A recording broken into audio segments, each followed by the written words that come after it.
Só que o Lean não começou como a gente enxerga ela hoje. O livro é de 90 e hoje a gente já está em 2020. Então muita coisa já rolou desde a década de 50. Já fazem 70 anos que existe esse conceito de produção enxuta, essa filosofia. Mas lá atrás ele começou com uma outra palavrinha. Começou com o que a gente chama de just in time. Just in time, traduzindo para o português, nada mais é do que apenas no tempo. Então, eu só vou produzir o que eu necessito naquele horário. Não vou produzir para depois de amanhã, não vou produzir para amanhã, vou produzir para o hoje.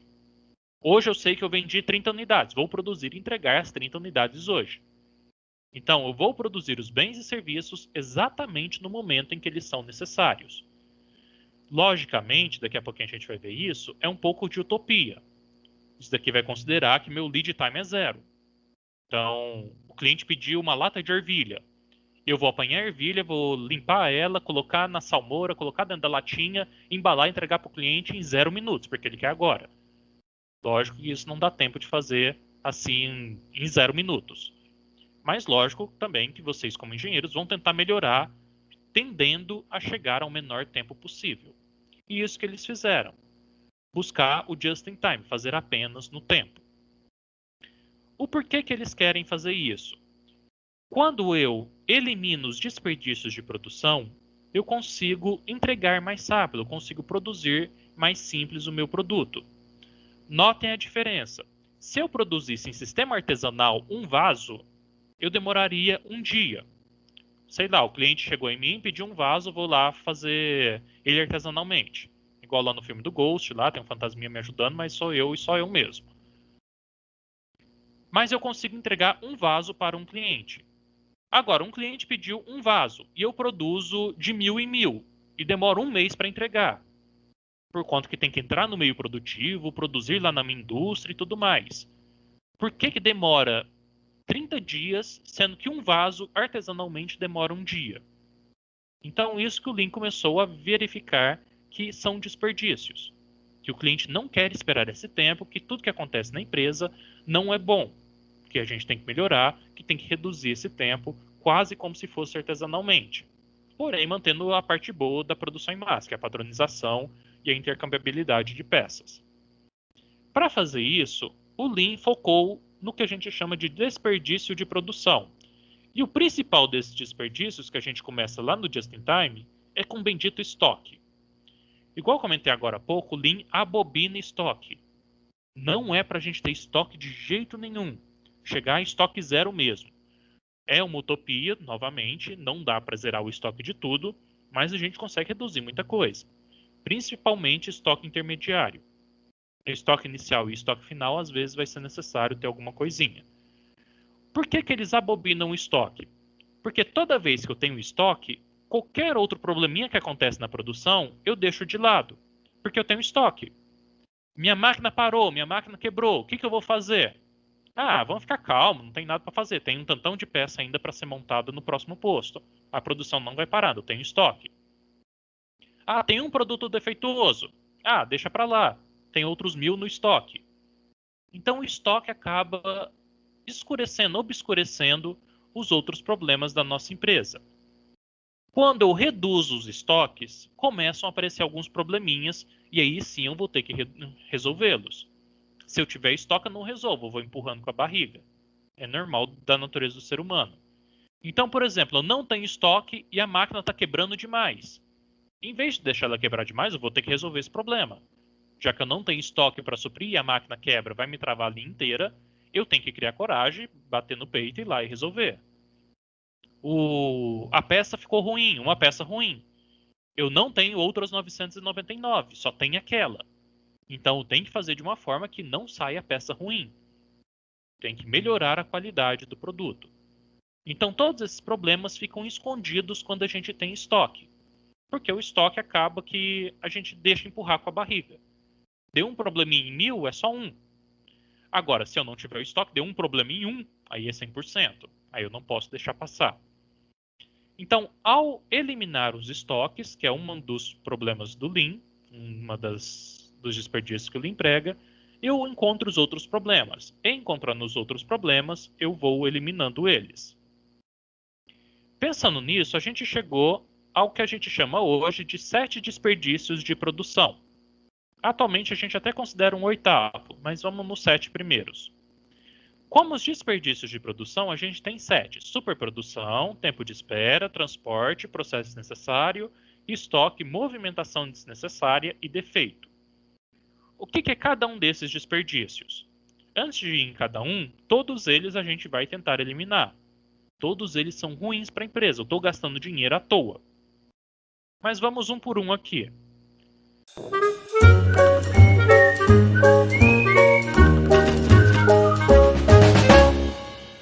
Começando então pela nossa superprodução. O que é superprodução? O cliente pediu 2 peças. Nossa, mas eu só produzo de 300 em 300. Você tem uma superprodução, você está produzindo além do pedido. E as outras 298, vai produzir para ficar em estoque? Vou gastar material, vou gastar recurso humano, vou gastar equipamento, energia, água, cabeça de 10 mil pessoas para colocar uma coisa no almoxarifado ou lá no estoque final, na expedição, para ficar parada. Então, superprodução é quando eu produzo muito ou produzo mais cedo do que necessário. Eu vou gastar o sistema produtivo para produzir algo que eu só vou entregar no final do ano. Para que eu vou fazer isso agora se eu posso deixar lá para o final do ano? Então, esse é um dos desperdícios. Eu estou gastando recursos da empresa para conseguir manter um estoque e manter algo que não vai ser usado. Então, eu estou gastando dinheiro à toa. E o cliente não quer saber disso, não agrega valor para o nosso cliente. Ah, mas eu tenho problema. Se eu não produzir agora, pode acontecer da máquina quebrar no futuro e não dar conta de entregar. Pode acontecer do material ficar mais caro. Pode acontecer do operador não estar presente. Beleza. Mas sabendo que vão ter esses problemas, que há esses riscos, você vai tomar providência. Se você só produzir e deixar em estoque, você não vai tomar providência. Você não vai resolver os outros pequenos problemas. Então, a superprodução esconde também os desperdícios do nosso modelo produtivo. Espera. Espera é quando o operador fica à toa. Ele fica lá esperando o posto anterior acabar de produzir para eu executar a minha tarefa. Então, estou produzindo de 600 e 600, um lote lá de 600 parafusos por vez. O primeiro posto de trabalho, sei lá, é o torno. E o segundo posto de trabalho é a embalagem. A embalagem senta e fica esperando o torno acabar 600 peças para começar a embalar. Por que se o torno acabar uma, eu já não posso ir embalando de uma em uma? Eu tenho que esperar 600 peças acabarem. Então eu acabo ficando longos períodos de inatividade para depois fazer tudo correndo. Então, quando uma máquina fica parada, quando um operador fica parado esperando, isso é ruim. Esperando o outro produto ficar pronto. O que não é ruim é eu não ter pedido, não ter o que fazer com aquela máquina e a máquina ficar parada. Aí beleza, o Lean prega que pode acontecer isso. Comprei, sei lá, uma máquina de 200 mil reais e atualmente não tenho pedido para ela. Eu não preciso produzir naquela máquina, deixo ela paradinha e ocupo o meu operador para outra função. Então as máquinas não são importantes dentro do Lean. Eu posso deixá-las paradas. Porém, ela não pode ficar parada por conta de espera, esperando outro setor encaminhar pedido para ela. Próximo desperdício, e talvez o principal, é o nosso estoque. Alguém quer falar alguma coisa?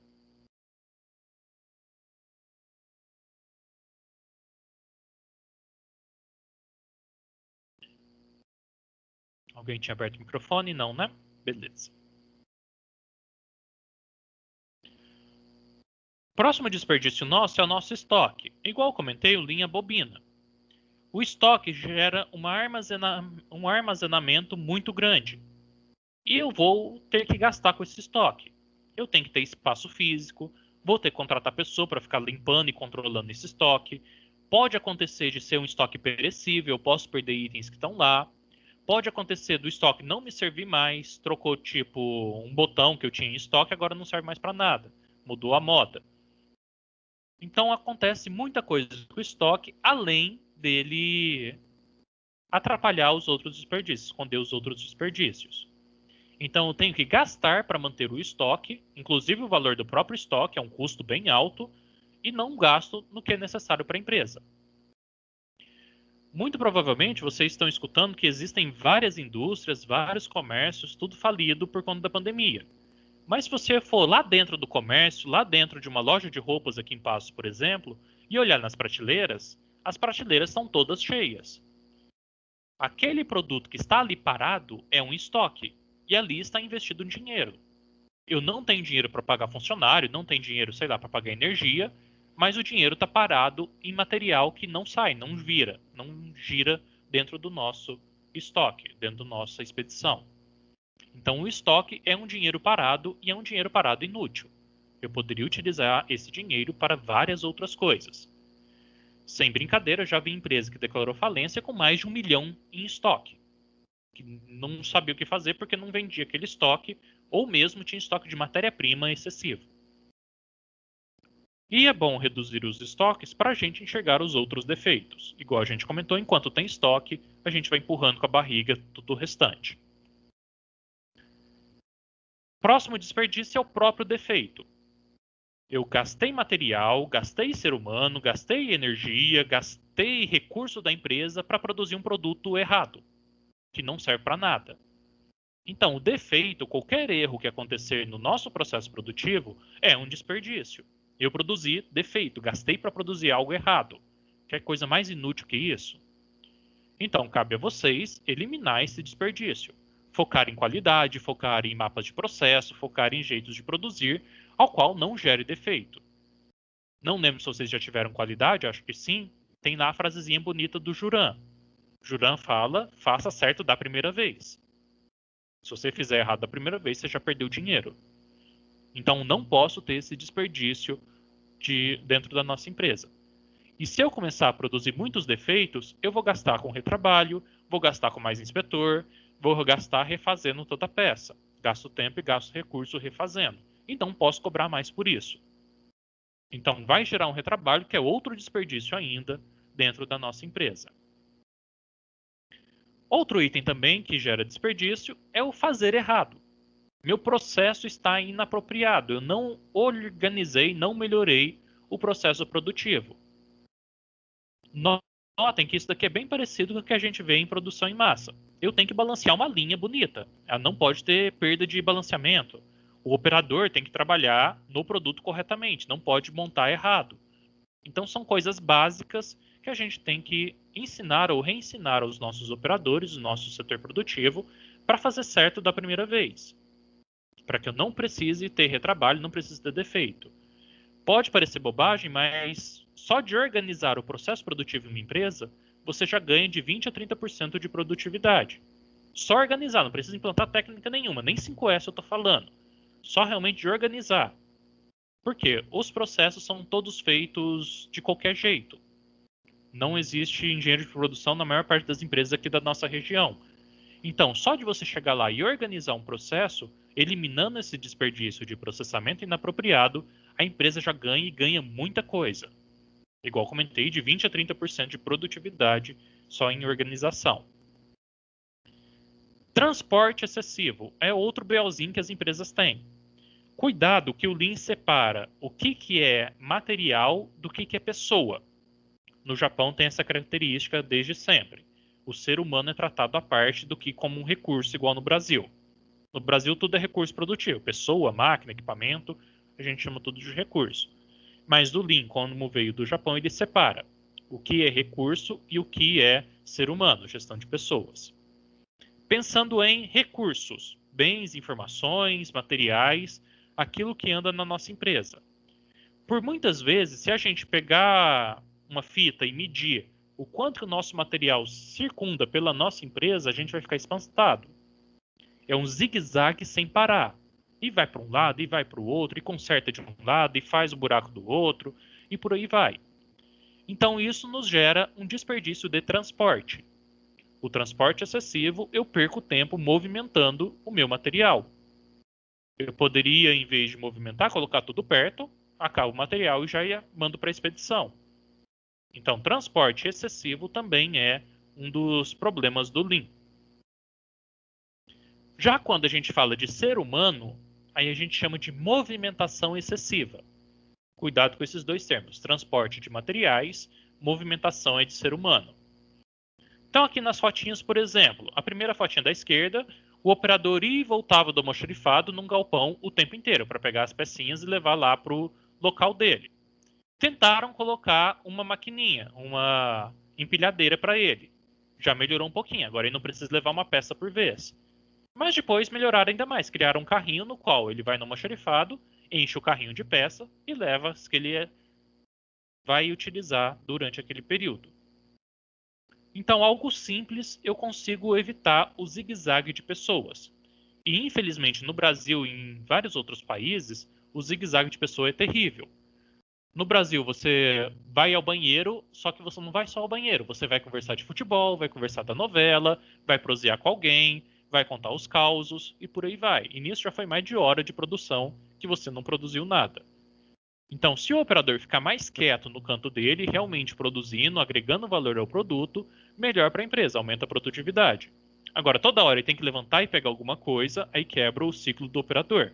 Ele nem concentra numa coisa nem na outra. Então, a gente tem que tentar eliminar essa movimentação excessiva.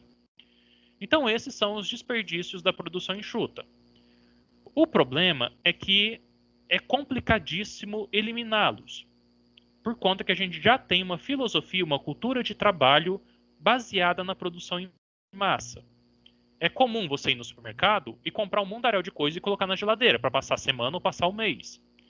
Ou seja, você gerou estoque, mesmo que seja na sua geladeira, seja para consumo próprio, mas pode acontecer de perder, pode acontecer de você precisar do dinheiro para outra coisa, mas já gastou em alimento, entre várias outras questõezinhas. O certo seria ir no mercado todo dia e comprar lá o que precisa. Ah, mas tem a movimentação, vou perder tempo indo e voltando no mercado.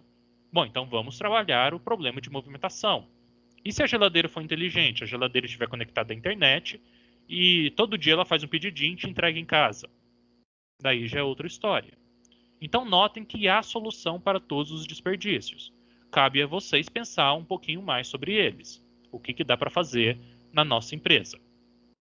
Para auxiliar isso, o Lean criou uma filosofia de trabalho.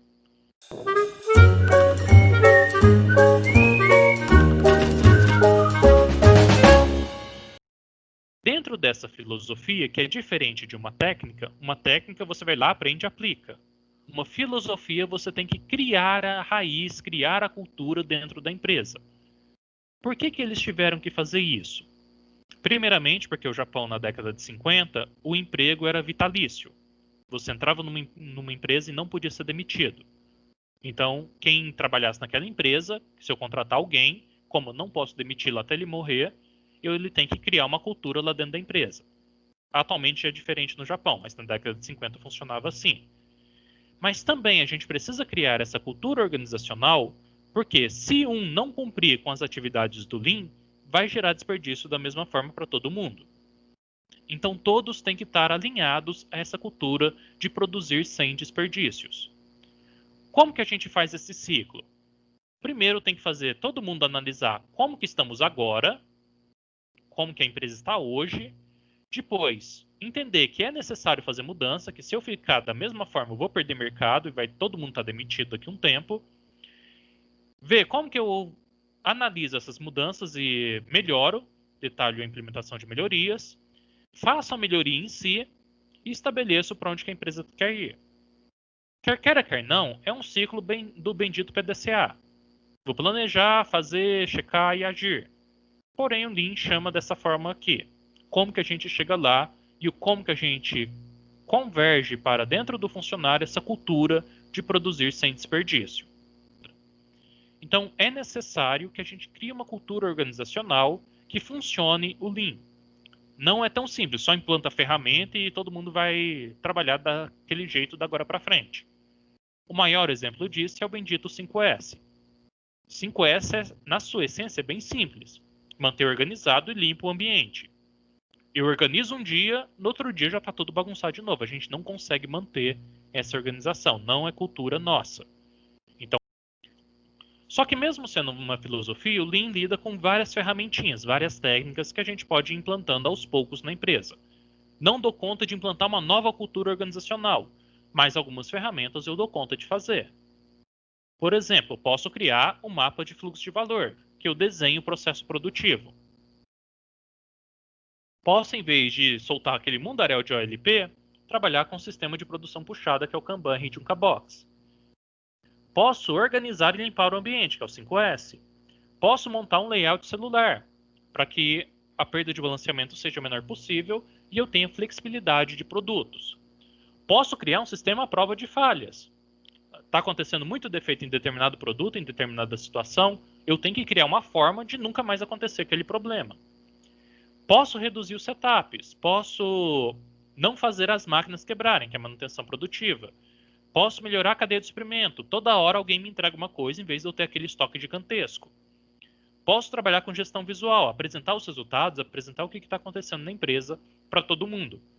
Posso trabalhar com melhoria contínua. Todo dia eu tenho que melhorar um pouquinho, que é o que a gente chama de Kaizen. Posso trabalhar com autonomação. O operador é autônomo para parar a empresa inteira para melhorar o que ele vê, o que tem que ser melhorado. Posso trabalhar com qualidade total. Não posso produzir nada defeituoso. Entre várias e várias outras técnicas e ferramentas que vocês podem tentar implantar com a produção enxuta. Há um conjunto gigante de ferramentas, mas de nada adianta também eu implantar a ferramenta e não obrigar ou controlar o operador que ela funcione no dia a dia. Tudo isso é para buscar essa utopia do Lean que a gente chama dos zeros do Lean. Dentro de sua utopia, o Lean prega que eu tenho que buscar sempre 0 defeitos, 0 quebra de máquina, 0 manipulação de peça, eu não posso ficar mexendo muito na peça, só encaixar e mandar para frente, 0 tempo de setup, 0 lead time e 0 estoque. Igual comentei, são utopias, é um sonho muito longe mesmo. Mas, pelo menos, se você colocar uma meta, você vai tentar atingir ela de qualquer forma.